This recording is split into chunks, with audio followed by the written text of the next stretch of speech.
Hello my dear friends, a very good afternoon to all of you. This is Avinash from MIC.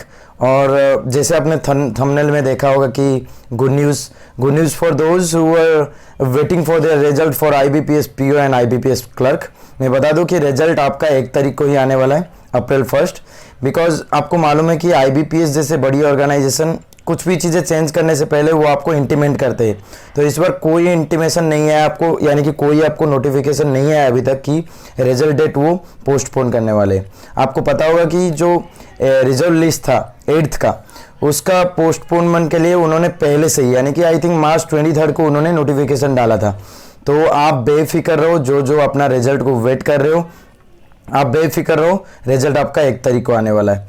और corona के चल के जो doubt सबके मन में था कि रिजल्ट आएगा नहीं आएगा, आएगा नहीं आएगा, 99.9% आप ये मान के चलो कि रिजल्ट 1 तारीख को ही आने वाला है. अगर वो कुछ चेंजेस करेंगे तो आज शाम को कुछ नोटिफिकेशन आएगा. अभी तक कोई नोटिफिकेशन नहीं, यानी कि रिजल्ट आएगा. सो आई नो आप लोग सब ईगरली वेट कर रहे हो, मी ऑल्सो, बिकॉज आपको मालूम होगा मैं भी IBPS क्लर्क मेंस दिया है और IBPS PO का इंटरव्यू दिया हूँ. सो फिंगर क्रॉस्ड, आप लोग वेट करो. I will pray for you, for me also, and all the best. Hope for the best, guys, and stay at home, be safe. Thank you.